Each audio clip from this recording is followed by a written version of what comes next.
ఓం తత్సత్. ఓం.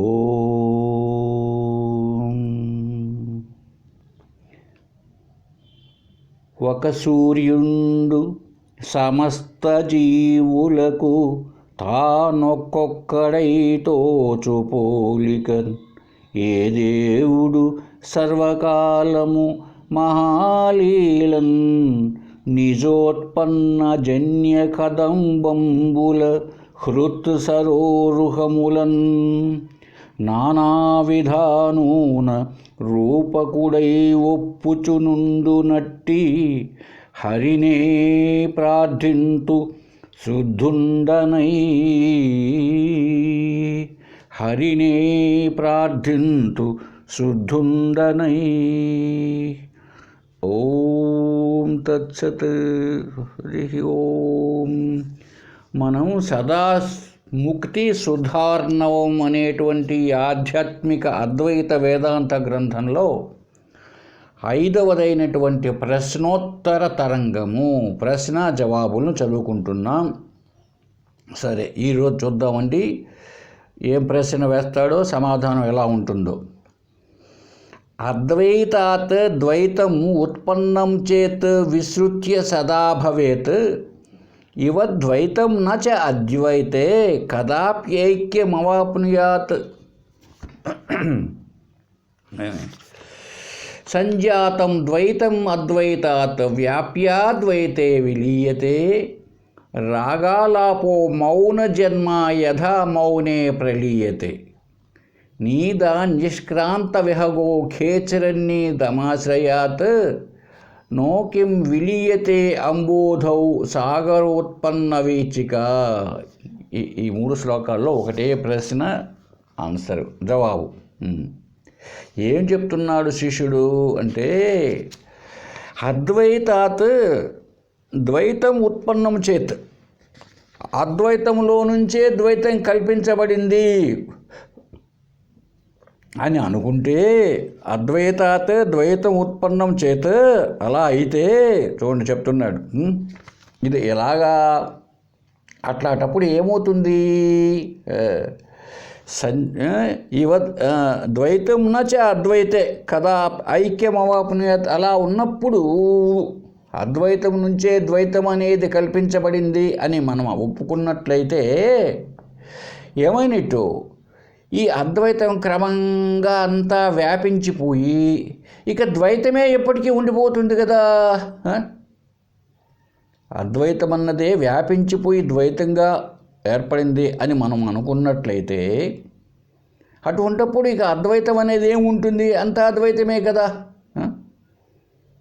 కొంచెం ప్రశ్న గందరగోళంగా ఉన్నట్టు అనిపించవచ్చు మీకు, చెప్తా చూడండి.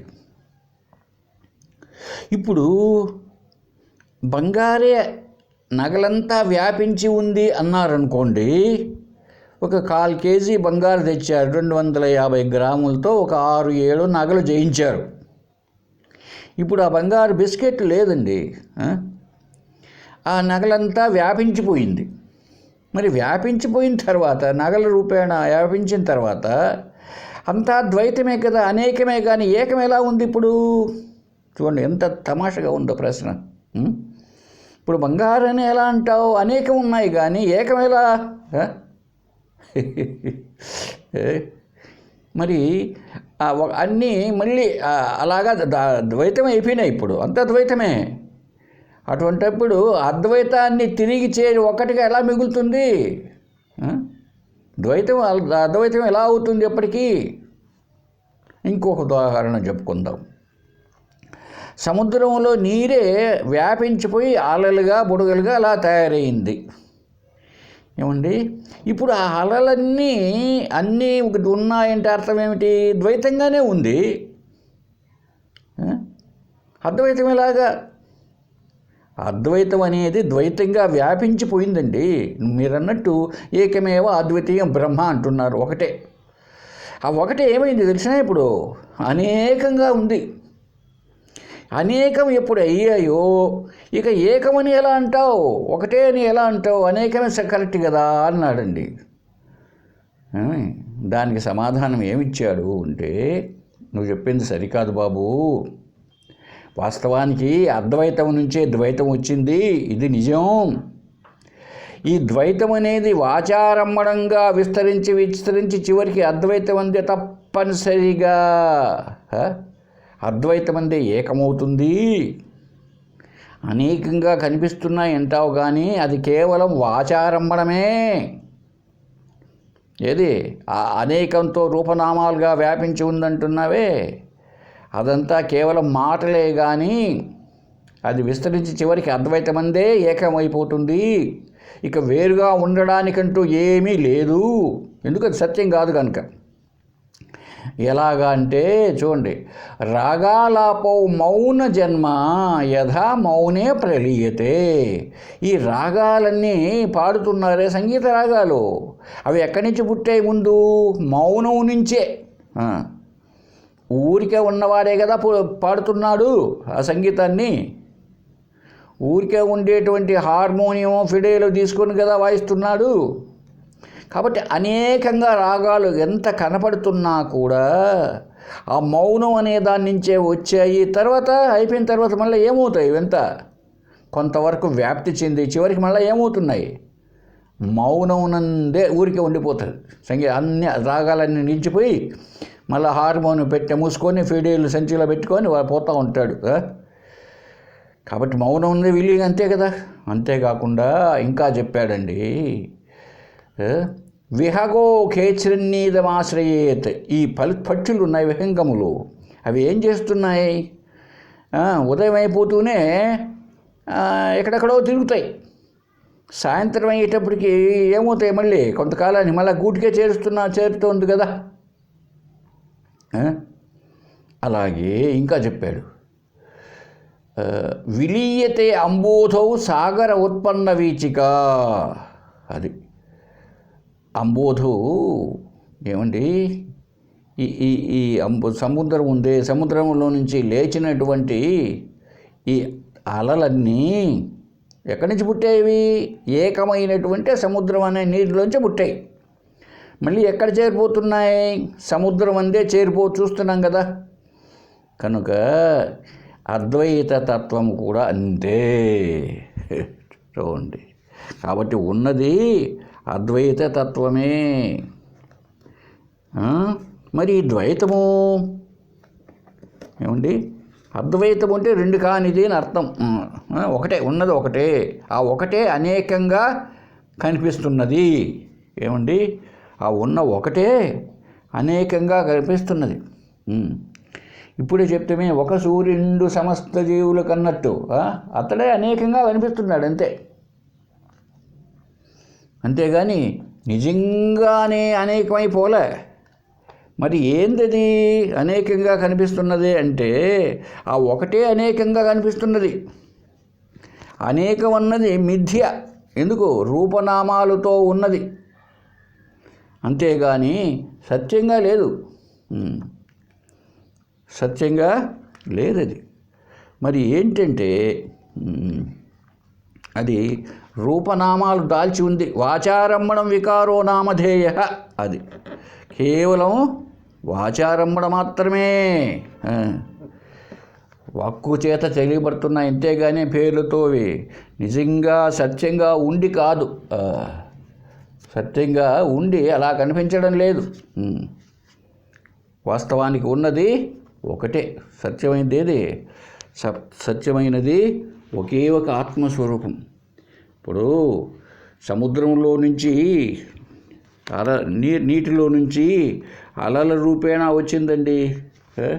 అలల రూపేణా వచ్చినటువంటిది లేచినాయి, అలలుగా లేచాయి. ఎంత లేచినా కూడా అలలుగా మళ్ళీ ఏమవుతున్నాయి? లేచిన అలలన్నీ అసలు ఏంటి? అసలు అలలు లేచినా కూడా ఏంటి? అసలు అది అలలంతా నీరే. కాబట్టి అనేకమన్న మాట అది నిజం కాదు.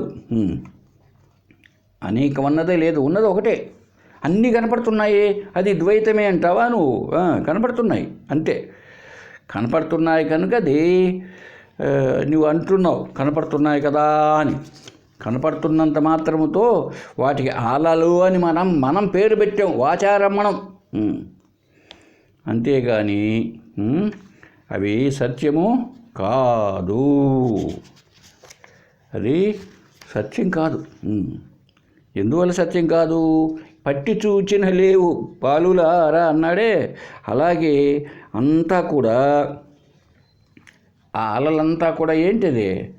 కేవలం నీరే, నీరు తప్ప వేరేది ఏం లేదు అక్కడ. మరి అనేకంగా ఉంది అంటే నీరే వేషాలు వేసుకొని ఉంది. ఏమిటి? ఉన్నది ఒకటే అయినప్పుడు, బంగారు ఒకటే అయినప్పుడు ఇక అలలేమిటి? అలలనే పేరు ఊరికే ఉన్న మట్టే, అదే కదా. వాచారంభణం వికారో నామధేయ అని ఛాందోగ్యోపనిషత్తులో చెప్పినటువంటిది అదే. చెప్పిన విషయం కూడా అదే. ఉన్నది ఒకటే, ఆ ఒకటే అనేక రూపేణ కనపడుతుంది. అనేక రూపంతో కనపడినంత మాత్రంతో అది అనేకంగా లేదు. కాబట్టి అది అద్వైతమైన విషయాన్ని గ్రహించుకో బాగా అని చెప్పడం జరిగిందండి. ఇంకా ఈ విషయాన్ని గురించి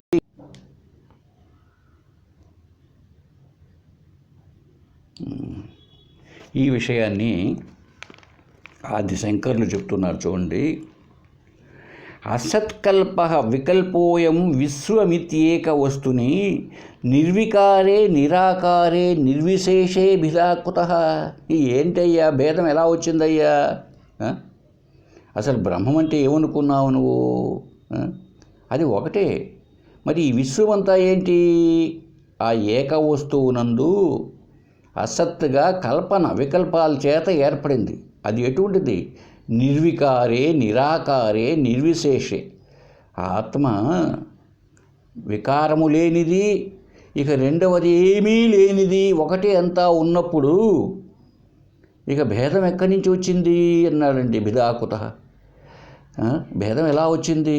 నిజానికి నగలుగా నువ్వు నగలుగా చూసి వేరనుకుంటున్నావు. బంగారును నగలుగా చూసి ఏంది అది? ఆ నగలు మిథ్య, సత్యం కాదు. ఎందుకో రూపనామాలుగా ఉంది. అన్నిటికీ అధిష్టానమైనటువంటిది అక్కడ. నగలన్నిటికీ అధిష్టానముగా ఉన్నటువంటిది ఒకే బంగారే కదా. మరి ఒకే బంగారుగా ఉన్నప్పుడు నువ్వు అద్వైత స్థాయా లేక ద్వితీయమా? అది అద్వితీయమా ద్వితీయమా? నువ్వు ఒక్కసారి వ్యాపించిపోయి, ఇప్పుడు బిస్కెట్టు 250 గ్రాముల బంగారు బిస్కెట్ నగలుగా ఎత్తింది రూపాయలు అనుకున్నాం ఇంతకుముందు. ఇప్పుడు కూడా అమ్మవలసి వచ్చిందనుకోండి, 10 నగలను మళ్ళీ 1/4 కేజీనేది. అవునా కదా? అనేక రూపాలతో కనిపిస్తున్నది, మనం చూస్తున్నాం అనేక రూపాలతో. ఆరోపించబడినవి కానీ నామరూపాలు. సత్యంగా ఉన్నది ఒకటే. అనేకం ఎలా వస్తుంది? ఒకే ఒక పరమాత్మ ఉన్నప్పుడు. ఆ విషయం చెప్తున్నారు చూడండి. మాయామాత్రమిదం ద్వైతం అద్వైతం పరమార్థతః ఇతి బ్రూతే శృతి సాక్షాత్ సుషుప్తావనుభూయతే. చూడండి, మాయామాత్రమిదం ద్వైతం. ఈ ద్వైతం అన్నది ఉత్త మాయా మాత్రమే. మాయ అంటే లేకుండా ఉన్నట్టు కనిపించేది, ఇది మాయ అంటే. ఇప్పుడు మాయలోడు అంటారు వాడిని. అంటే లేనిది చూపిస్తాడు మనకు. తాడునందు పాములు ఏదేదో చూపిస్తాడు, నిజం కానటువంటిది. కాబట్టి యా మా సా మాయ, ఏది లేదో అది మాయ.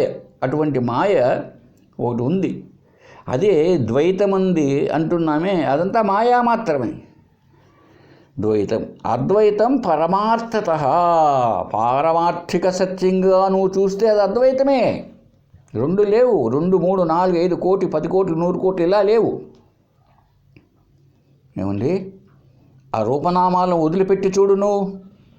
అందుకే వ్యవహారిక సత్యమా పారమార్థిక సత్యమా అన్నది నీకు వ్యవహారంలో గోచరించవచ్చండి. అనేకంగా వ్యవహారంలో అనేకంగా గోచరించవచ్చు. మనం ఇంతకుముందు కూడా చెప్పుకున్నాం ఒకసారి. అదిగో ఆ పక్కన ఎదురుగా వేప చెట్టు ఉంది, అనేకం ఉన్నాయి ఆకులు, కోటాను కోట్ల ఆకులు, ఆ రెమ్మలు కొమ్మలు మొదలు వేళ్ళు అనేకం ఉన్నాయి. ఆ వేపతనం అన్నది ఒకటే కదా అన్నిట్లో. అందుకే కదా అనేకంగా ఉన్నా దాన్ని వేప చెట్టు అంటున్నాం మనం. కొమ్మలు రెమ్మలను చూడడం లేవు, మరి లేవా? ఎవరన్నారు కొమ్మలు లేవని రెమ్మలు లేవని? వ్యవహారికంలో ఉన్నాయి. పారమార్థిక సత్య నిజంగా అది చెప్పేది ఇక్కడ. మాయామాత్రమిదం ద్వైతం అద్వైతం పరమార్థత మనం చెప్పేది కాదంటాడండి ఇక్కడ. ఇతి బ్రూతే శృతి. ఉపనిషత్తులు కూడా చెప్తున్నాయి, ఏకమేవా అద్వితీయం బ్రహ్మ, ఒకటే ఒకటండి. నేహనానాస్తి కించన అర్జున, రెండవది లేదురా నేను తప్ప. నేను అంటే ఆత్మ, ఆత్మ తప్ప రెండవది లేదు అని శృతులు స్మృతులు కూడా చెప్తున్నాయి. అంతేకాదు అనుభవం చెప్తా విను. సాక్షాత్ సుషుప్త అనుభూయతే. మంచి ఎగ్జాంపుల్ అండి అద్వైతానికి. సుషుప్త అవస్థగా అంటే గాఢ నిద్రలో మెలకువలో అనేక ఉన్నాయి. ఏముంది? స్వప్నములు అనేక ఉన్నాయి. గాఢ నిద్రలో ఏం లేవు, ఒకటైనా కాదు, నువ్వే ఉన్నావు. కనుక మెలకువలో ఉన్నప్పుడు కూడా ఆలోచించు ఒక్కసారి. మెలకువలో ఏం కనిపిస్తున్నాయి నీకన్నీ? రూపనామాలు కనిపిస్తున్నాయి. ఈ రూపనామాల గుంపులో నువ్వు ఆత్మను కనుక్కోలేకుండా నిన్న చెప్పుకున్నాం, గుంపు ఉండేటప్పటికి నీకు కనపడ్డంలే. అయితే ఆ రూపనామాల అన్నిట్లోనూ అధిష్టానముగా ఉన్నది ప్రజ్ఞానమైన ఆత్మ చైతన్యమే. ఎలాగా చెప్తా చూడండి ఒకసారి. ఆత్మ అంటే ఏంటి? జ్ఞానమే కదా. జ్ఞానం అంటే ఉన్నదని, ఉండుట, తెలియబడుట, అదే కదండి. సత్యచిత్ అస్థిభాతి. పొద్దున్నే టీ తాగాం, ఇంత మనం గమనించడంలే. ఇప్పుడు అది టీ అని తెలిసి తాగారా, కాఫీ అని తెలిసి తాగారా టీని, ఉత్త నీళ్ళు అనుకోని తాగారా టీని, పాలు అనుకోని తాగారా? కాదు, టీ అనే తాగారు. కాబట్టి ఒక వస్తువు ఉన్నది, మీరు తాగింది, దానికి ఒక పేరు పెట్టుకున్నాం. ప్లస్ జ్ఞానం ఉన్నది. జ్ఞానం ఉన్నది. లేకపోతే అదేదో పశువులు పోస్తారా కడుగు నీళ్ళు అంటారు, అదే తాగింది కాదే టీ. మరి ఎలా ఉంది? తెలిసింది నీకు టీ అనేది. నీ జ్ఞానంలో ఉంది టీ. నీ జ్ఞానములో ఎప్పుడైతే ఉన్నదో అదంతా కూడా ఆ టంబ్లర్లోది సగభాగం మాత్రం టీ, సగం కాఫీ అలా లేదు నీకు. మొత్తం టీగానే గోచరిస్తున్నది. ఎందుకు? అంతటినీ టీ అనే జ్ఞానం, టీ ప్లస్ జ్ఞానం అంతా దానికి ఆధారంగా ఉంది ఆ టీకి. అందువల్లనే అది టీ అంటున్నావు నువ్వు ధైర్యంగా. కాఫీ అనవు అంటే అర్థం ఏమిటి? ఆ వస్తువు ప్లస్ జ్ఞానం. సరే, అయిపోయింది. 8 గంటలు అవుతానే ఇడ్లీ తిన్నావు. ఇప్పుడు ఆ వస్తువు అదేదో రూపనామాలతో ఉంది, అది ప్లస్ జ్ఞానము. అవునా కదా? సపోజ్ ఆ జ్ఞానం తీసేసావనుకో, అంటే ఆ ఇడ్లీ అది ఆకారంతో అలా ఉంటుంది, అలా బియ్యము మినపబేడలు ఇలా కలిసి చేసింది అన్న ఆ జ్ఞానాన్ని తొలగించు, నీకు ఇడ్లీ అనేది ఉంటుందేమో చూద్దాం. ఆ తెలియబడడాన్ని, ఆ ఉండుట అనే లక్ష్యాన్ని తీసేయి చూద్దాం. ఆ ఉనికిని, ఆ ఎరుకను తీసేయి. అప్పుడు ఇడ్లీ అని ఎలా అంటావు? తెలియనటువంటి ఇడ్లీ తెలియని వాడు ఉన్నాడు అంటే ఆ జ్ఞానం లేకుండా ఉండేటువంటి అమెరికా వాడు పట్టుకొని వస్తే ఏమని చెప్తాడు దాన్ని? ఏమి ఆ ఇడ్లీని ఏమని అన్నారు వాడికి తెలియదు, ఏం లేదు వానికి, అదేదో తెలియదు. కాబట్టి ప్రతి వస్తువునందు వ్యవహరించే ప్రతి చోట్లో జ్ఞానం ఉంది. ఇడ్లీ అనేటువంటి జ్ఞానం. అయినా జ్ఞానం ఉందని ఎట్లా చెప్తారండి మీకు? ఇడ్లీనే తింటాను కదా నేను. అయ్యా బాబు, ఆ జ్ఞానం అన్నది వ్యాపించకపోతే అన్నిట, సపోజ్ ఇడ్లీ తినేసావు, తినేసిన తర్వాత పేపర్ చదువుకుంటున్నావు. ఇప్పుడు ఆ పేపరు ఏది? సపోజ్ సాక్షి అనుకో, లేదా ఈనాడు అనుకో. ఆ పేపర్లో వార్తలు ఉంటాయి కదా, ప్లస్ జ్ఞానం. అప్పుడు కదా అది ఉంది. జ్ఞానం లేకుండా అది ఉంటుందా? ఉండదు. ఇప్పుడు వస్తువులు మారినాయా? టీ మారిపోయింది, ఇడ్లీ మారిపోయింది, పేపర్ ఉంది కదా. ఇప్పుడు నువ్వు ఇడ్లీ అనేది లేదు, టీ అనేది లేదు. ఎందుకు? ఆ రూపనామాలు కల్పితం కాబట్టి. దేనిపైన? సత్యచిత్తులైన ఆత్మపైన కల్పించినాయి. ఒక కాలంలో ఉన్న కాలంలో పోయినాయి. జ్ఞానం ఉందా సార్? ఉంది. ఎట్లా సార్? అడిగినారనుకో, ఇంట్లో ఎవరో మీ ఆవిడో మీ పాపో, ఏమని, తాత టీ తాగినావా అన్నారు. తాగేనమ్మా అన్నాడు. అంటే ఏంటి అర్థం? టీ అనేది లేకపోయినా టీ త్రాగడం జరిగింది అనే జ్ఞానం ఉంది. చూసారండి, రూపనామాలతో ఉన్నటువంటి వస్తువు లేకుండా పోయినప్పటికీ జ్ఞానం ఉంది. సరే, టిఫిన్ తిన్నామా తాత? అవునమ్మా, ఇడ్లీ చేసినారు తిన్నా. ఇప్పుడు లేదు ఇడ్లీ. ఇడ్లీ నువ్వు తినకముందు నీకు జ్ఞానం ఉంది. టీ తాగేటప్పుడు, ఇడ్లీ తినేటప్పుడు ఇది ఇడ్లీ అనే జ్ఞానం ఉంది. ఇడ్లీ అయిపోయిన తర్వాత కూడా నేను ఇడ్లీ తిన్నాను అనే జ్ఞానం ఉంది నీకు. కనుక అన్నిట చూడండి, ఒక్కసారి విశ్లేషించండి, బాగా మీరు మననం చేయండి. ఈ జ్ఞానమేనండి ఆత్మ. ప్రతి వస్తువునందు ఉన్నది. అవి ఈ ఆత్మయందు పుడుతున్నాయి, ఉంటున్నాయి, నశిస్తున్నాయి. ఈ జ్ఞానంలోనే అవన్నీ పుడుతున్నాయి. సత్యం కాదు కనుక కొంతకాలం ఉంటున్నాయి, కొంతకాలం పోతున్నాయి. ఈ జ్ఞానము కొనసాగుతూ ఉంది. చూసారండి, కనుక అన్నింటికీ అధిష్టానమైనటువంటిదే, అన్నిటా వ్యాపించినందువల్లనే అన్నీ కనపడుతున్నాయి. అది అన్నిటా వ్యాపించినందువల్లనే అన్నీ కనిపిస్తున్నాయండి. మనకు అది గుర్తుండడం లేదు కనుక ఉన్నది అద్వైతమే. మళ్ళీ ఇంకొక ఉదాహరణ చెప్తాను, మీరు ఆలోచించి చూడండి. గాఢాంధకారమైన చీకటి, మీరు టార్చ్ లైట్ తీసుకున్నారు, ఇంట్లో ఒక లైట్ వేశారు, ఒక ప్రాంతంలో కనపడుతున్నాయి, భగవద్గీత లేకపోతే ఒక కఠోపనిషత్తు ఇలా అవి కనపడుతున్నాయి. మిగిలినేటి టేబుల్ మీద ఏమేమి ఉన్నాయో అవి కనపడలేదు అంటే అవి లేని వారితో సమానమే. అంతే కదండి. ఏదైతే తెలియబడుతుందో అదే కదా ఉన్నట్టు. అంటే అర్థమేమి? ఏదైతే జ్ఞానానికి తోస్తుందో దానికే ఉనికి, అదే ఉండడం. జ్ఞానానికి తోచకున్నా ఉన్నాడనే దానికి లేదు.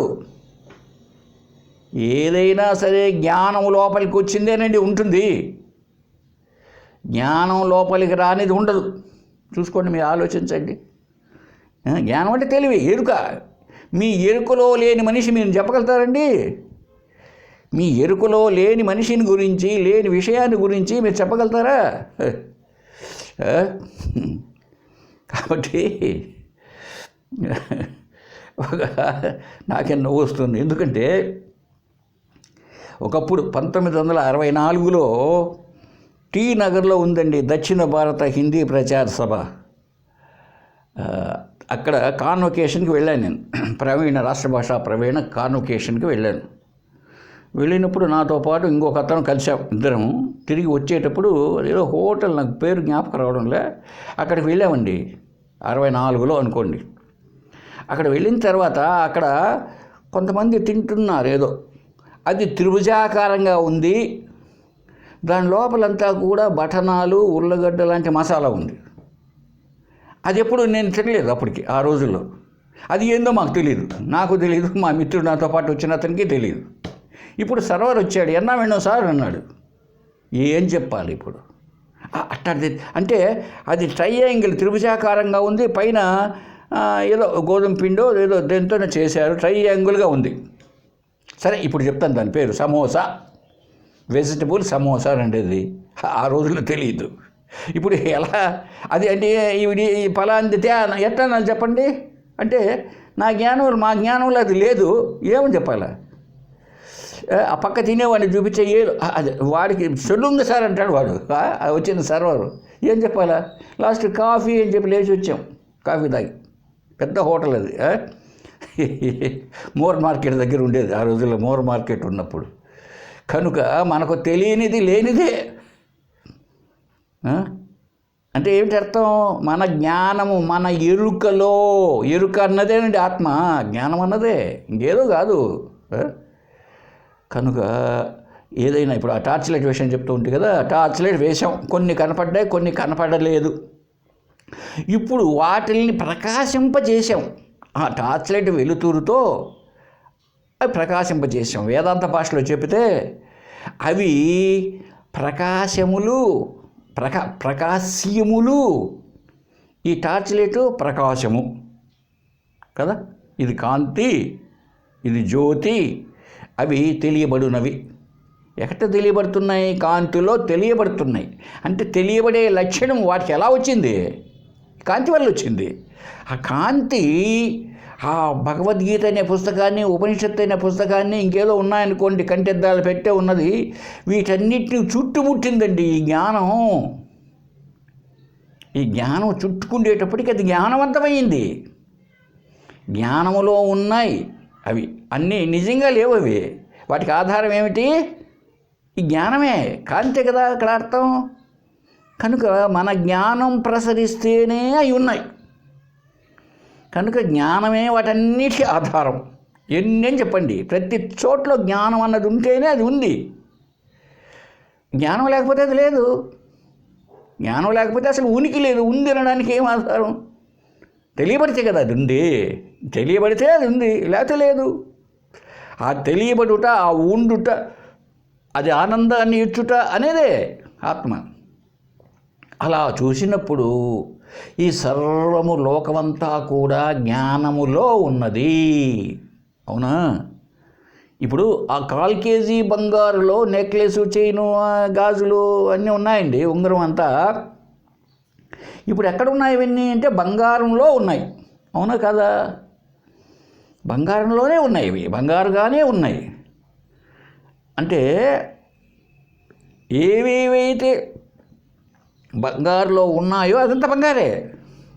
అలాగే ఏవేవైతే జ్ఞానంలో ఉన్నాయో అంత జ్ఞానమే. జ్ఞానమే ఆ రూపేణ కనపడుతున్నది. ఆత్మయే అనేక రూపాలుగా కనిపిస్తున్నది.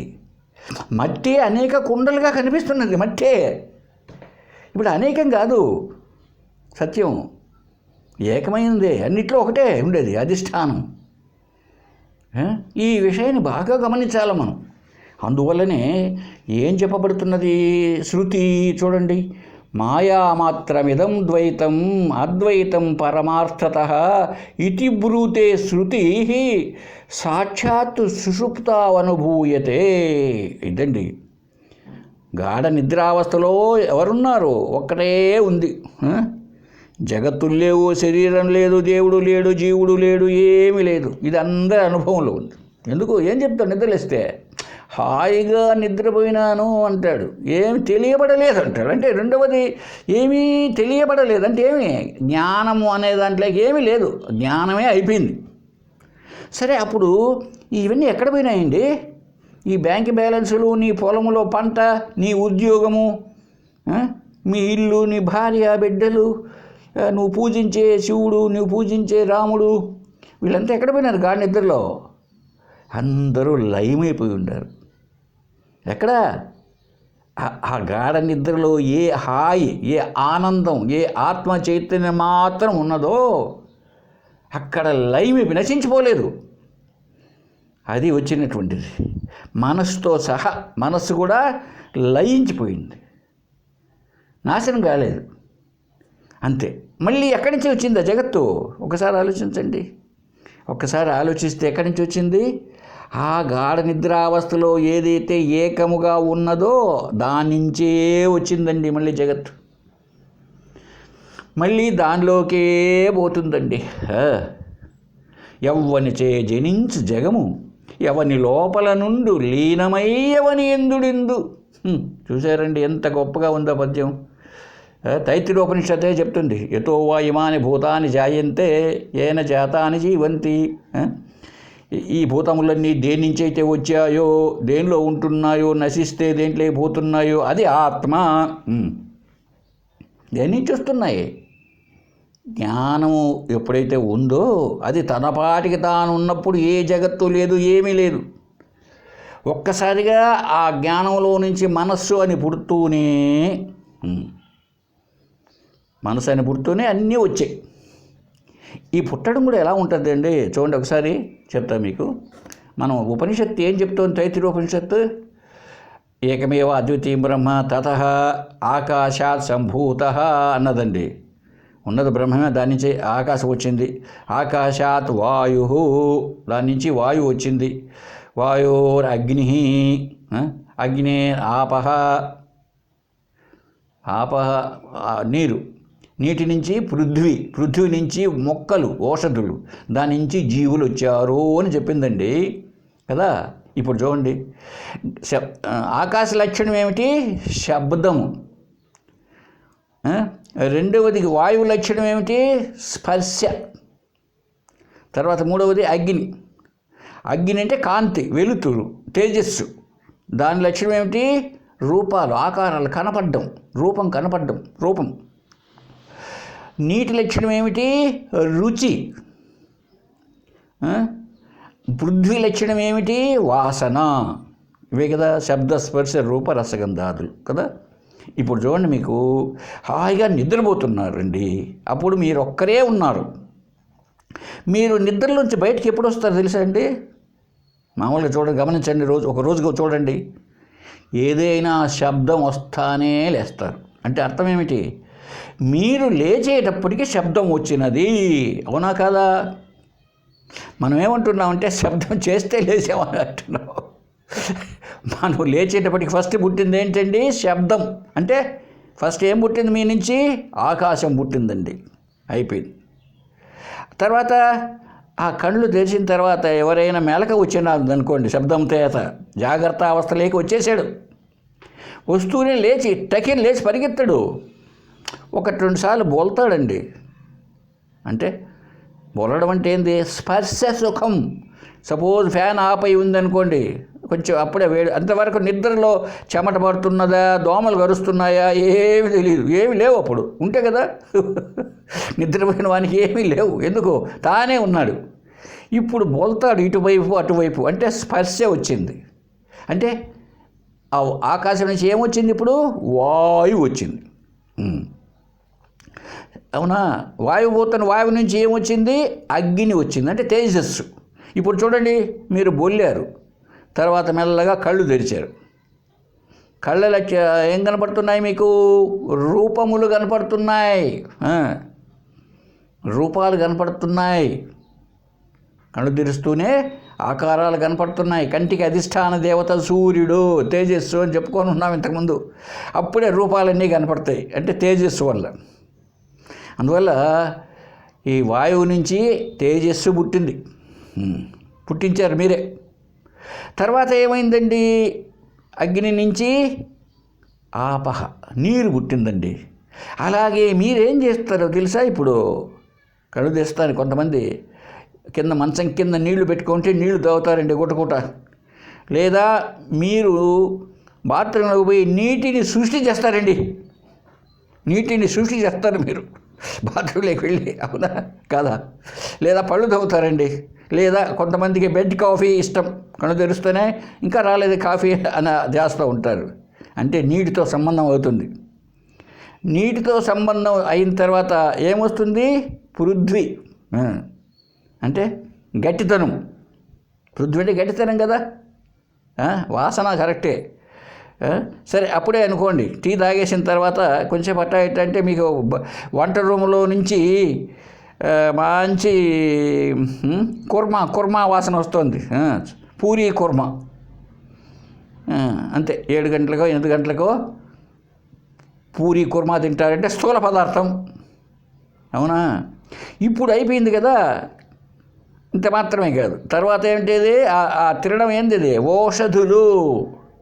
అంటే ఆ గోధుమ పిండి, అది మొక్కల నుంచి వచ్చినటువంటిది తిన్నారు. లేదా ఇడ్లీ అంటే వరి నుంచి వచ్చిన దాన్ని తిన్నారు.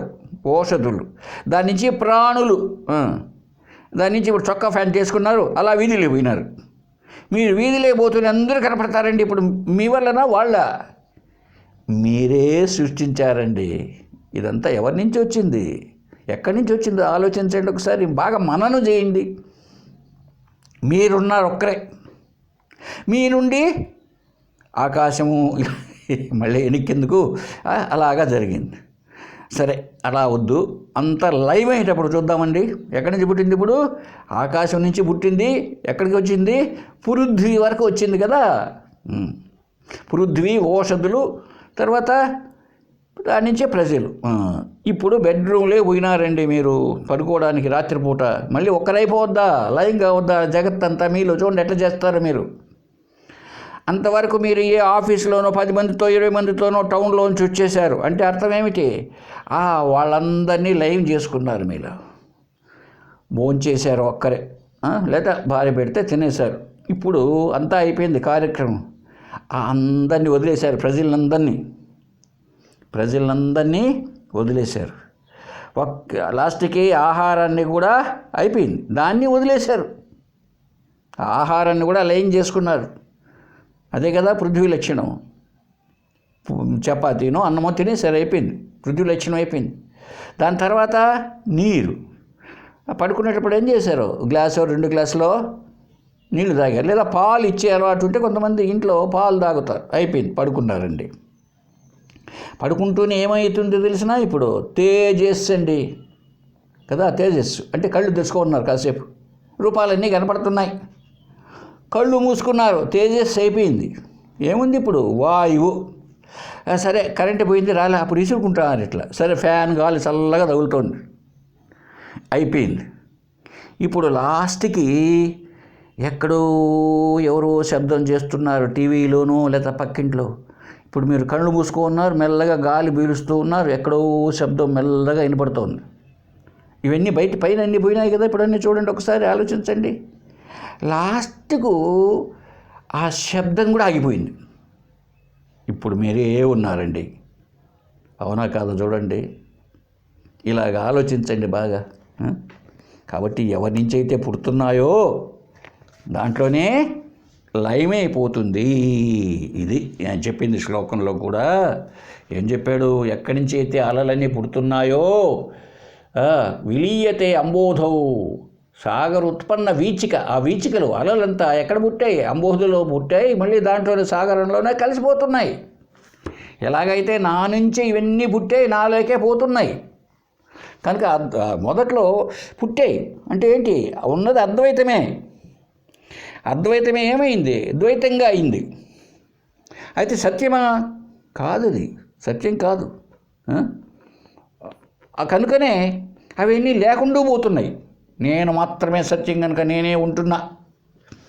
ఇంతవరకు చెప్పిన ఎగ్జాంపుల్లో మీరు అనేటప్పటికీ శరీరంతో ఆలోచించవద్దు. మీరు కేవలం జ్ఞానం స్వరూపంగా ఆలోచించండి. అదొక శరీరం ఉంది అనగా ఆలోచించద్దు. ఏది ఈ పంచభూతాలు పుట్టాయి, మళ్ళీ మనలో లీనమవుతున్నాయి, రోజు ఇదే కార్యక్రమం. అందుకే ఏం చెప్తున్నాడు చూడండి ఒకసారి. అనన్యత్వం అధిష్టానాత్ ఆరోప్యస్య నిరీక్షితం పండితై రజ్జు సర్పాదౌ వికల్పో భ్రాంతి జీవన. అదేంటి, తాడుంది, పాముంది. త్రాడు అసలు పాముకు అధిష్టానం, ఆధారం. పాము కనిపించిందే, ఎస్, నువ్వు చూచింది పాముగా చూసినంతసేపు కరెక్టే. నువ్వు పాముగా దాన్ని భావించినంత వరకు అది పాముగానే కనిపిస్తున్నది, త్రాడు తెలియలే, కరెక్టే. అయితే బుద్ధిమంతులైన వాళ్ళు పండితై రజ్జు సర్పాదౌ వికల్ప భ్రాంతి, ఇదంతా భ్రాంతి చేత వచ్చింది అని పండితై బుద్ధిమంతులైన తెలివైన వాళ్ళు బాగా విచారణ చేసి ఈ అనన్యత్వం అధిష్టానాత్ ఆరోప్యస్య, అదండి ఈ అనన్యముగా కనిపిస్తున్నటువంటి వాటి యొక్క అధిష్టానం ఏంటో ఆ అధిష్టానం మీద అనన్యత్వం అంటే అనేకముగా ఆరోప్యస్య, ఆరోపణ జరిగింది అంటున్నారండి పండితులైన వారు. ఎలాగైతే త్రాడు మీద ఈ పాము, లేకపోతే పూలమాల, ఇంకొకడెవడో గుడ్డ పేలిక, లేకపోతే ఇంకొకడెవడో నీటి చారా ఇట్లా భావించారు కదండి. ఇవంతా దేని అధిష్టానంతో? త్రాడు యొక్క అధిష్టానంతో ఇన్ని వికల్పాలు జరిగినాయి భ్రాంతి చేత. అయితే అధిష్టానంతో అభేదమా కాదా చెప్పండి. ఇప్పుడు ఆ తాడు పాము, ఆ తాడు ఏమండి, ఆ త్రాడి కంటే పాము వేరుగా ఉందా? తాడు ఇక్కడుండి పాము అదో 3 అడుగుల దూరంలో అట్లా ఉందే. ఎక్కడైతే త్రాడు ఉన్నదో అక్కడే పాము కనిపించింది, ఎక్కడైతే పాముగా నీకు కనిపించిందో అక్కడే త్రాడుంది, అవునా కదా? ఆరోపించబడినది అసత్యం, అసత్, అధిష్టానమైనది సత్. నువ్వు ఆరోపించావు పాము అని భ్రాంతి చేత. ఇప్పుడు పండితులైన వారు, జ్ఞానులు, పురుషులు ఏం చేస్తారు తెలిసిన వాళ్ళు? అధిష్టానముతో అభేదము, ఆరోపించబడినటువంటి వస్తువు అధిష్టానముతో అభేదం, భేదము లేదు అన్నారండి. ఇప్పుడు ఆ త్రాటికి పాముకు భేదం లేదు. ఎందుకు? భ్రాంతి కాలంలో చూసావు నువ్వు చూడకముందు ఉన్నది త్రాడే, నీ అధ్యాస లేక భ్రాంతి పోయిన తర్వాత ఉన్నది భ్రాంతే, మధ్యలో నువ్వు చూసినప్పుడు నీకు కనిపించిన పాము మిథ్యే. ఉన్నది ఏంటి ఇక్కడ? త్రాడే. అలాగే నీవు అనేక నగలు అన్నావు. నువ్వు అనేక నగలు తయారు కాకముందు బంగారే. ఈ నగలన్నీ విరిగిపోయినాయి, అమ్మకానికి వచ్చింది, నువ్వు వ్యాపారం చేసి దివాలా ఎత్తినావు, బంగారంతా అమ్మాల్సి వస్తుంది, అప్పుడున్నది బంగారే. బంగారుకే డబ్బులు ఇస్తాడు కానీ ఆ కొనేవాడు నీ నెక్లెస్కు, నీ గాజులకు, నీ కమ్మలకు డబ్బులు ఇవ్వడు బాబు. ఎందుకు? సత్యం కదా అవి, వారికి తెలుసు. బంగారుకే ఇస్తాడు. కాబట్టి అవన్నీ విరిగిపోయిన తర్వాత ఉండేది బంగారే, మధ్యలో ఉన్నది కూడా బంగారే. ఎందుకు? ఆ నగలకి అధిష్టానం బంగారు. ఇప్పుడు రండి, అద్వైతమా ఉండేది అధిష్టానముతో అభేదం ఆరోపించబడ్డాం. ఉన్నది ఒకటి. అరే ఉన్నది ఒకే ఒక పరమాత్మ అయితే ఏమండి ఇక ఆరోపించింది ఎట్లా సత్యం అది? తేజసీవ తమో యత్ర ప్రలీనం భ్రాంతి కారణం అద్వితీయే పరేతత్వే నిర్విశేష విదాకుత. ఈ వెలుతురులో అంధకారం ఏమవుతుందండి? లయించిపోయింది. లైట్ వేస్తానే అంధకారం పోయింది, లయించిపోయింది. అంటే ఎక్కడ పోయింది అది? ఆ వెలుతురు లేకపోయింది, లయించి. అట్లానే దేని ఎందైతే భ్రాంతి మూలకమైన అజ్ఞానం లయించిపోతుందో, ఇప్పుడు ఈ అజ్ఞానం చేత తెలుపబడినటువంటి పాము, అజ్ఞానం పోతాను ఎక్కడ పోయింది? అది పాము పోయిందన్నామా? అనుకున్నాంలే. కాబట్టి మిగిలేది ఏది? అద్వితీయమే, అద్వైతమే. నీకు జ్ఞానం కలిగితే అద్వైతమే, అభేదమే. కాబట్టి ప్రపంచానికి పరమాత్మకు అభేదమే కానీ భేదము లేదు. ఇది మనకు తెలియాల్సింది. మనం తెలుసుకోవాల్సింది ఏంటి? ఇన్ని లేవు. జీవుడు అనబడే నేను అసలు లేను. ఎందుకు? నేను ఆత్మనే. జగత్ అనేది అసలు పూర్తిగా లేదు, అది ఆత్మనే. ఆ దేవుడు ఉన్నాడే, ముక్కోటి దేవతలు ఒక్కటైనారు, అంతా ఒకటే, పరబ్రహ్మమే, పరమాత్మే, నువ్వు అనబడే ఆత్మయే. కాబట్టి అనేకమన్నది లేదు. అధిష్టానమును ఆలోచిస్తే అభేదమే. ఎలాగైతే ఇక్కడ చెప్పింది అదే, రజ్జు సర్పాదౌ వికల్ప భ్రాంతి. అది ఈ రజ్జు సర్పాల్లో తెలివైన వాళ్ళు బాగా ఆలోచించి ఈ పాముకు తాడుకు మధ్య భేదం లేదు, ఉన్నది ఒకటే, భ్రాంతి చేత కనబడతాయి మిగిలిన తాడు పాము అట్టి. అలాగే ఈ పరమాత్మ లేక ఆత్మ లేక బ్రహ్మమునందు ఈ ప్రపంచమంతా అధ్యాస చేత, భ్రాంతి చేత కనబడుతున్నది. ఎప్పుడు కనబడుతున్నది? మనస్సు అనేది పుట్టితే. ఎప్పుడు? జాగ్రత్తావస్థ, స్వప్నావస్థలందు మాత్రమే మనస్సు అనేది ఉంటేనే ఆఫీసర్ అయిన. అప్పుడు అసిస్టెంట్స్ వస్తారు పైన. ఈయన ఆఫీసర్ ముందు వచ్చి కుర్చీలో కూర్చుంటే ఆఫీస్లో ఇక B1, B2, A1, A2, C1, C2 వీళ్ళంతా కన్ను, ముక్కు, నోరు, చెవి, చర్మము, ఈ జ్ఞానేంద్రియాలు, కర్మేంద్రియాలు, అవి B1, B2, B6 అవంతా వచ్చేస్తారు. ఇంకొచ్చేసిందయ్యా. ఎప్పుడైతే వీళ్ళు వచ్చేసారో ఫైల్స్ అన్నీ వచ్చేసినాయి టేబుల్ పైకి. అలాగే ఇక్కడ కూడా ఈ మనస్సు అనేది లయమైపోయిన పరిస్థితిలో ఉన్నది. మిగిలింది ఏదది? అదే. కనుక అధిష్టానం ఎవరు? అధిష్టానం ఆత్మయే, సత్యచిత్ ఆనందమే. ఇవి ఈ జాగ్రత్త స్వప్నావస్థలో ఉందా లేదండి? ఉంది. ఆత్మ అన్నది జాగ్రత్త అవస్థలో ఎలా ఉన్నది? ఈ వస్తువులంతా వ్యాపించి ఉన్నదండి. అన్నిట్లో సత్యచిత్. ఎతకండి, అస్థిభాతి ప్రియం, అస్థిభాతి ప్రియం.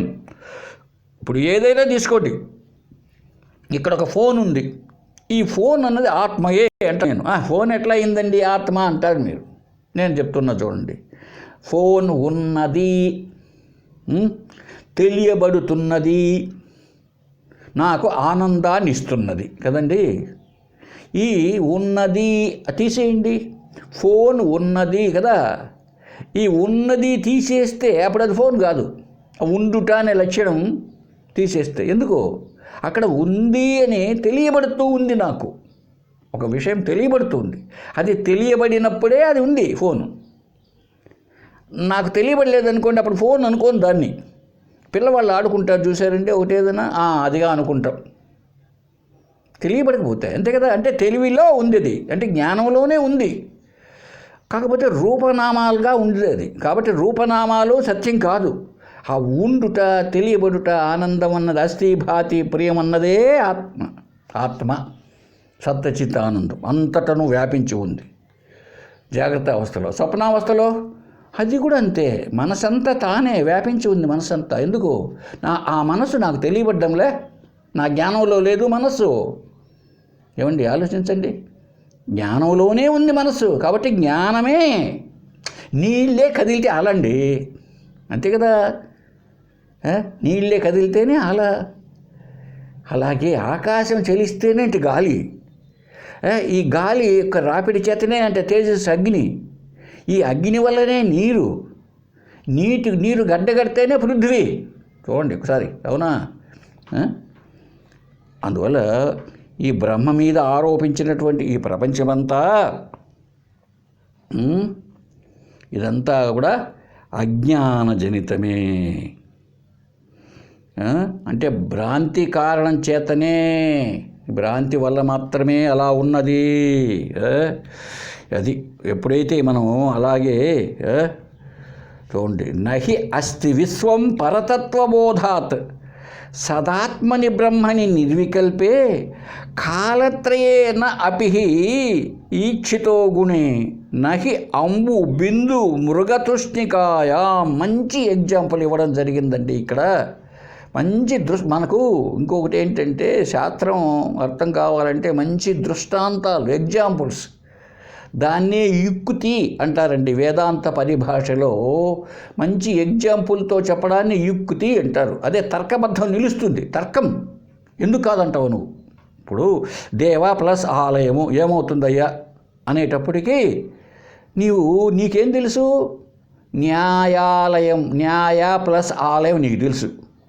కాబట్టి ఇప్పుడు ఏం చేయాలి? నీకు తెలిసిన దాన్ని ఉదాహరణగా తీసుకొని, బాబు న్యాయ ప్లస్ ఆలయం ఏంటయ్యా? న్యాయాలయం కదా. మరి దేవా ప్లస్ ఆలయము దేవాలయం అంతే కదా. కరెక్ట్ కరెక్ట్ కరెక్ట్ అంటాం. అది అందువల్లండి దృష్టాంతం చాలా అవసరం. మరి అద్వైత సిద్ధాంతంలో ఇలాగే ప్రూఫ్ చేస్తారు. శృతులు చెప్తున్నాయి, యుక్తి అంటే ఇదే దృష్టాంతం. కాబట్టి ఎప్పుడు కూడా దృష్టాంతాన్ని చెప్పి నీకు అనుభవాన్ని చూపించాలా. అనుభవంలో దృష్టాంతమే అనుభవం. నీ అనుభవమే దృష్టాంతం. నీ అనుభవాన్ని బేరీజ్ వేసుకుంటేనే దృష్టాంతం వస్తుంది. ఇదేనయ్యా చూడవయ్యా, ఆ ఎండలో ఎట్లా ఉందో చూడవయ్యా, ఆ ఇసుకలు పడుతుంది చూడవయ్యా, ఎండ మావులు నీళ్ళు ఉండాలంటయ్యా, నీ అనుభవం. మరి లేకుండా కూడా కనపడతానా లేదా? లేకుండా నీళ్ళు కనపడడంలే అంటావు, చూసామా. కాబట్టి నీ అనుభవమే దృష్టాంతం. అలా బోధించినప్పుడే అర్థమవుతుంది. మిగిలిన అలా కాకుండా ఊరికి ఏదో చెప్పుకుంటా పోయినావనుకో, ప్రశ్న పడితే కరెక్ట్ అయిన ఆన్సర్ రాదు. ప్రశ్న పడింది అనుకోండి, ఆన్సర్ కరెక్ట్గా రాదనమాట. ఇక్కడ చూడండి ఏం చెప్తున్నాడు. పరతత్వం బోధపడిన మీదట, అది పరతత్వం అంటే బ్రహ్మతత్వం, ఆత్మతత్వం నీకు బోధకు వచ్చేసింది, జ్ఞానానికి లభ్యమైంది, నీకు బాగా తెలిసిపోయింది. ఏమని? బ్రహ్మ సత్యం జగత్ మిథ్యా అన్న తెలిసిపోయింది. ఎప్పుడైతే తెలిసిందో ఏమండి, నహి అస్తి విశ్వం, ఇంకా లేదండి ప్రపంచం, జగత్ అనేది లేదు. బాగా అర్థమైతే ఎందుకని? సత్ ఆత్మని బ్రహ్మని నిర్వికల్పమైనటువంటి పరబ్రహ్మమునందు విశ్వం న అస్తి. ఆ పరబ్రహ్మ ఎటువంటిది? అది ఏ మార్పులు చెందనిది. బంగారు మార్పులు చెందిందా అండి? ఏ మార్పులు చెందలేదు. అందుకే వేదాంతంలో శంకరుడు ఒక మాట చెప్పాడు, వివర్తవాదం అన్నాడండి. వివర్తవాదం ఉన్నది ఉన్నట్టుగానే ఉంటూ ఇంకొక దానిగా కనపడుతుంది. దీన్నే వివర్తం అన్నారు. అంతేగాని సృష్టివాదము, ఏదో సృష్టించబడింది దేవుడు, అలా కుదరదు.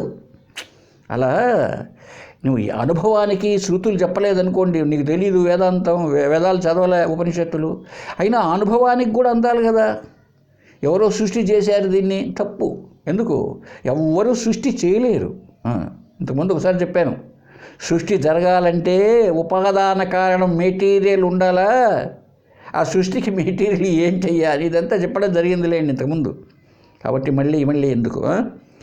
ఇక్కడ మరి ఎలా అంటే వివర్తవాదం, ఉన్నది ఉన్నట్టు ఉంటూ ఇంకొక రకంగా కనపడడం. ఇప్పుడు త్రాడు ఉందండి, త్రాడుగానే ఉంది, ఏ మార్పు లేదండి దాంట్లో. అయితే ఎట్లాగా కనపడింది మనకు? పాంగా కనపడింది, ఒకడికి గుడ్డపైలిగ్గా కనపడింది. నీరుగానే ఉంటూ ఆ పైకి అలా కదిలేటప్పటికి అలా నీరే, అలాగా ఉన్న నీరే, ఊరిక ఉన్న నీరే అది. ఏమండి, ఇవే దృష్టాంతాలంటే మన అనుభవంలో ఉన్నాయి, మన అనుభవంలో. కాబట్టి అవంతా ఏంటి? అలా వివర్తవాదం, అదే వివర్తం చెందింది. బంగారుగానే ఉంటూ, సపోజ్ 10 గ్రాములు బంగారు రేటు ఎంత? ఇప్పుడు 10 గ్రాములు విలువ చేసే చేతికి వేసుకుంటే గాజులు ఉన్నాయనుకోండి, వాడు కొనేవాడు ఏం చేస్తాడు? ఆ బంగారుకు చూసే విలువ కడతాడు కదా. కాబట్టి బంగారుగానే ఉంటూ నెక్లెస్ గానో గాజుగానో కనబడుతున్నదా కాదా? బంగారులో ఏమన్నా మార్పు వచ్చిందండి? ఎందుకు రాలేదండి అనొచ్చు మీరు. ఏది? అప్పుడేమో ముందు నేను చూసినప్పుడు చిన్న బిస్కెట్గా ఉన్నది, ఇప్పుడు అది నెక్లెస్ అయిపోయింది కదా సార్. అదే, అది నీ భ్రాంతి అయ్యా, నువ్వు పేరు పెట్టుకున్నావు దానికి. నీ బంగారు అట్లే ఉంది, నువ్వు ఒక ఊహ చేసావు, ఇట్లా వేసుకుంటే మెడలో వేసుకోవడానికి బాగా ఉంటుందని నువ్వు కల్పించుకున్నావు. ఇట్లా చేస్తే దీని పేరు చంద్రముఖి, అట్లా ఉంటే అది సూర్యముఖి అని పేరు పెట్టుకున్నావు, కల్పించావు. వాడు ఒక మోడల్ కనిపించే బంగారును అలా తయారు చేశాడండి. కల్పన సత్యమా? ఎందుకండి చెప్పేది? అది కల్పన ఎట్లా అంటారండి? అది నెక్లెస్గా లేదా అనొచ్చు మీరు. కాదు. ఎందుకు? ఆ నెక్లెస్ అన్నది తయారు కాక ముందు లేదు. నెక్లెస్కు అధిష్టానము బంగారు కనుక ఒక కాలములో లేదు. తర్వాత కొంతకాలానికి నెక్లెస్ తప్పక విరిగిపోతుంది, అప్పుడు నెక్లెస్ కాదు అది. కనుక ఆది అంతములందు ఏది లేదో మధ్యలో కూడా లేనిదే. అందులో మధ్యలో కూడా నెక్లెస్ కాదు, అది బంగారే. కనుక బంగారే ఆ ఆకారంతో కనిపిస్తున్నది. ఆ విషయమే చెప్తున్నారండి. నీకు బాగా జ్ఞానం లభ్యమైతే ఆ తత్వబోధ, ఆత్మసత్యత్వబోధ అని చెప్పుకున్నామండి, చాలా అద్భుతంగా ఉంటుంది. మరి మీరు ఆ ఛానల్లో వింటే కొన్ని 15 నిమిషాలు ఎప్పుడు చెప్పింది, ఈ గంట సేపు వినాలంటే మీకు ఎవరికి ఓపిక ఉండదు పాపం. అందువల్ల ఈ రోజుకు 7 మంది 8 మంది కూడా చూడడంలే పాపం. అందువల్ల అప్పుడు అంతా 15 నిమిషాలే. సరే, ఇక్కడ ఏం చెప్తున్నాం? పరతత్వము అంటే పరబ్రహ్మతత్వము నీకు అర్థమైతే ఇక నిర్వికల్పమైనటువంటి ఆ బ్రహ్మమునందు ప్రపంచం ఎట్లా ఉంటుందయ్యా? నీకు అది అర్థం కాక చూస్తున్నావు. ఇవి సత్యం అనుకుంటున్నావు. ఓ ద్వైతి లేదా ఓ విశిష్టాద్వైతి, ఎంత తిక్కవాళ్ళయ్యా మీరు. దీనికి మంచి ఉదాహరణ ఇచ్చారు చూడండి, కాదంటారేమో. త్రికాలములందు ఎందైనా ఎవడైనా ఎన్నడైనా రజ్జువునందు సర్పమును, ఎండమావి ఎందు నీటి బిందువులను చూచెనా? లేదు. చూసారండి? ఏనాడైనా ఆ తాళ్ళలో పాముని చూసారా మీరు? భ్రాంతి కాదు. ఆ తాళ్ళలో ఎప్పుడైనా తాడు పట్టుకొని పామేమన్నా తాళ్ళు దూలిందా? అలా చూడండి ఒకసారి, ఉందేమో. లేదు. అలాగే ఎండమావులు ఏట్లే పోతే మధ్యాహ్నప్పుడు నీళ్లు లేని ఎట్లో లేదా ఎడారులకు పోతే ఆ ఎండ పడే కొద్దీ అక్కడ నీటి ప్రవాహం ఉన్నట్టు కనిపిస్తూ ఉంటుంది దూరంగా. అది పోయి ఆ నీరు ఉండదేమో, తాగుదామా? నీటి బిందువులు కనపడతాయా? కనపడుతుందే కదా అనొచ్చు నువ్వు. కనపడుతుంది కనుకనే అది మిథ్య. అది ద్వైతానికి అద్వైతానికి ఇది తేడా అండి. వాళ్ళు ఏం చెప్తారు? కనపడతాంటి అద్వైతం లేదంటారు ఏంటి? అద్వైతులు ఏమంటారంటే అద్వైతాన్ని విమర్శ చేస్తారండి. ఈ అద్వైతులు ఏందయ్యా విచిత్రము? కనపడతా అంటే లేదు, ఇది మాయ అంటారు, ఇది మిథ్య అంటారు. ఏంది ఇది? బాగా కనపడతా ఉంది. ఇది మిథ్య అంటారు. కనపడకుండా ఉండదే అదేందో ఆత్మ అంటారు. ఏంటిది అనేది ప్రశ్న. ఎందుకో శాస్త్రము ఉపనిషత్తులు అనుభవాల్లో బైరీజ్ వేసుకోలేక భూమి ఎట్లా ఉందండి గుండ్రంగా అన్నాడు ఒక ఆయన పల్లెటూరు. ఎట్లా ఉంటుందండి గుండ్రంగా? పడిపోమా మనం తిరుగుతూ ఉంటే. తన చుట్టూ తాను తిరుగుతూ సూర్యుని చుట్టూ తిరుగుతున్నది అన్నాడు. ఇంకో ఎంత తిక్కయ్యా వీళ్ళకు అంటారు వాళ్ళు మనల్ని. అవును, ఆ జ్ఞానం అంత ఏడ్చింది. కాబట్టి ద్వైతం సత్యమా అద్వైతం సత్యమా అన్నది కావాలండి. ఎందుకోసం ఈ ప్రశ్న చెప్పడం జరిగిందంటే ఇక్కడ రచయిత చూడండి, ఎప్పుడైతే అద్వైత జ్ఞానం కలిగితేనేనండి మోక్షం. ఏమి ద్వితీయ భయం భవతి, రెండవది ఉంటే భయం అండి ఎప్పుడు కూడా. రెండవది ఉంటే ఇంక నీకే మోక్షం. రెండవది ఉంటే ఇది లిమిటెడ్ అయిపోయినే, మనకంటే వేరుగా ఇంకోటి ఏదో ఉందనుకోండి, అప్పుడు ఇది పరిమితి. దీని దుంపదగ మా రూమ్లోకి రాత్రిలో ఇంతవరకు లేవు, ఒక దోమ వచ్చిందండి. దాని దుంపదగ చిన్న దోమ, అది చెవు దగ్గరికి వచ్చి గుయ్యి ఉంటుందండి. ఒకటే భయం. చూసారండి దోమ, దాన్ని ఎంత పని చేస్తుందో మనల్ని. మరి ఈ విధంగా ఇంత అనంతమైనటువంటి జగత్తు సత్యంగా ఉంటే, నీకు కూడా శరీరం అనేది సత్యంగా ఉంటే, నువ్వు ఎన్ని సాధనలు చేయి, కొట్టుకో, గుండు కొట్టుకో, టెంకాయలు కొట్టుకో, ఏం కొట్టుకో, నీకు అప్పుడు పరిమితమే కదా. నీవు పరిమితమైన వాడే కావాలన్నా అనంతమైనది కావాలన్నా? నీకు పరిమిత సుఖం ఇప్పుడే ఉంది, ఎందుకు నీకు సాధన? ద్వైతులు చెప్పే సుఖము ఇప్పుడే ఉంది. టీ తాగితే హ్యాపీగా ఉన్నాడు, ఇడ్లీ తింటే హ్యాపీగా ఉన్నాడు. అయితే ఇదంతా ద్వైతంగా ఉండేది నశిస్తుంది, సత్యం కాదు కదా. కనుక అద్వైతం స్థాయి వస్తేనేనండి మోక్షం, జన్మరాహిత్యం. సత్యం అదే. కాబట్టి సత్యాన్ని పట్టుకుంటే నీవు నెగ్గుతావు, కానీ అసత్యాన్ని పట్టుకుంటే ఏమి నెగ్గుతావు? మరి అంత లోకంలో అంతా వాళ్ళే. ఇప్పుడు ఈ లోకంలో ఉండేదంతా ద్వైతులేనండి. ఏం సార్ మీరు ద్వైతంలో ఉండరు ఎందుకున్నాం? అది వ్యవహారిక సత్యం, ముందే చెప్పాము మేము. అది వ్యవహారానికే. ఇప్పుడు వేప చెట్టు ఉంది, వేప చెట్టును వేప చెట్టుగా చూస్తున్నాం. ఆ పళ్ళు తోముకోవాలి, రే వేప పుల్లను ఇంచుకొని రారా అన్నాం. అప్పుడు వేప పుల్లను తుంచుకొని రమ్మన్నామని, వాడు వేప పుల్ల తుంచుకొని వస్తే పుల్లతో నేను పళ్ళు తోమే, వేప చెట్టుని పెట్టుకోరారా నేను పళ్ళు తోముకోవాలి అంటామా? ఎవడు అనడు. కాబట్టి వ్యవహారిక సత్యానికి పారమార్థిక సత్యానికి ఇందు ముందు చెప్తేనే పారమార్థిక సత్తా తెలిసి రావాలి. కనుక ఎవడైనా సరే చెప్పాడు చూడండి, కాలత్రహే న అపిహి, 3 కాలములందు ఎప్పుడే కానీ నహి అంబు బిందు మృగతృష్ణికాయం. ఈ మృగతృష్ణిక అంటే జింకకు దప్పికైతే సస్తుందంటది, అందుకు దాని పేరు మృగతృష్ణిక అన్నారండి. ఎండమావులను మృగం అంటే జింక, తృష్ణం అంటే దప్పిక. జింకకు దప్పికైతే సస్తుందంట ఏడాదిలో. ఎందుకు? దానికి నీళ్ళలాగానే అనుకుంటుందంట, సత్యంగా అనుకుంటుందంట. అప్పుడు పరిగెత్తుతుంది నీళ్లు తాగడానికి. అది ఎంత దూరము ఆ ఏట్లో కానీ ఎడారిలో పరిగెత్తుతూ ఉంటే ఆ నీరు దూరంగానే పోయినట్టుంటుంది. అప్పుడు ఇంకా దప్పిక ఎక్కువైపోయి చచ్చిపోతుందంటది జింక. కాబట్టి నీళ్లు కనపడతాయండి. అలాగే తాడు పట్టుకొని చూస్తే పని కనిపిస్తుందా? అంత అసలు అందుకే శంకరులు ఒక మాట అన్నారండి, కల్పార్ణవ ఇవాత్యంత పరిపూర్ణైక వస్తుని అద్వితీయే పరేతత్వే నిర్విశేషే భిలాకుత. అయ్యా బాబు, నిర్వికారము, నిరాకారము, నిర్విశేషము అయినటువంటిది ప్రళయకాలంలో ఏమైపోతుంది తెలిసినా? అంతా కలిసి ఒకటే అయిపోతుంది. మరి అటువంటి దాంట్లో భిలాకుత, భేదం ఎక్కడి నుంచి వచ్చిందయ్యా? ఈ భేదము ఎక్కడి నుంచి వచ్చింది వీటి మధ్య? అసలు భేదం ఉందా? సత్యంగా భేదం ఉంటే అది రావడానికి చేయడానికి ఏదైనా ఉంది అనొచ్చు. కాబట్టి భేదాన్ని ఎంతవరకు అయితే మనం భేదంగా కనిపిస్తూ ఉంటుందో అంతవరకు చెప్పుకున్నాం మనం ఇంతకుముందు కూడా. అద్వైత స్థాయిలోనే భేదం లేదు, ద్వైత స్థాయిలో ఎప్పుడు ఒకదానికొకటి ఏమండి ఒకదానికొకటి భేదం కనిపిస్తూనే ఉంటుందన్నమాట. ఈ భేదం నిజమా కాదా, ఈ భేదము సత్యమా అనేటువంటిది మనం బాగా ఆలోచించాలి. భేదంగా కనపడింది కదా అని అద్వైతాన్ని మెచ్చుకుంటూ ఉంటారు కొంతమంది. ఉంటారు, నామాలు కూడా పెట్టుకొని ఉంటారు. వాళ్ళంతా పెద్ద పెద్ద నామాలు, పెద్ద పెద్ద పొడుగు పొడుగు పొడుగు పొడుగు పొడుగు నామాలు అంతా వేసుకొనే ఉంటారు. అయితే అర్థం చేసుకోవాలన్నమాట. ఏమని? ఇది సత్యమా? కనిపించినంత మాత్రంతో దాన్ని సత్యం అనడానికి లేదు.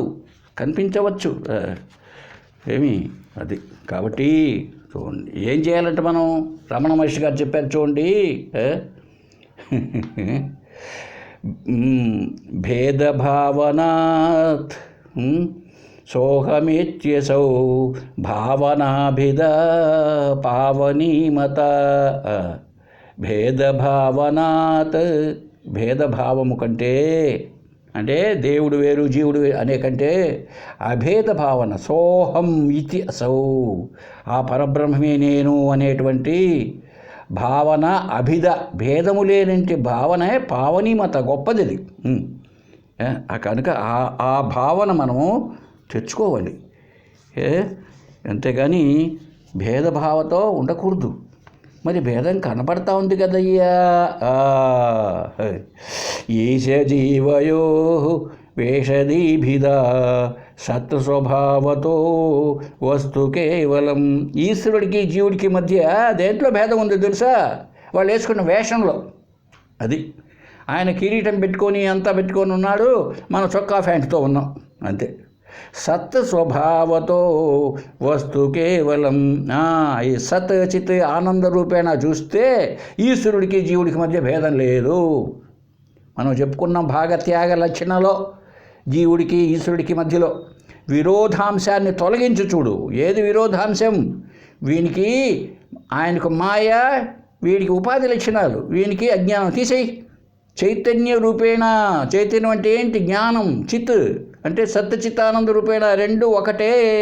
కాబట్టి నువ్వు ఎట్లా ఉండాలి?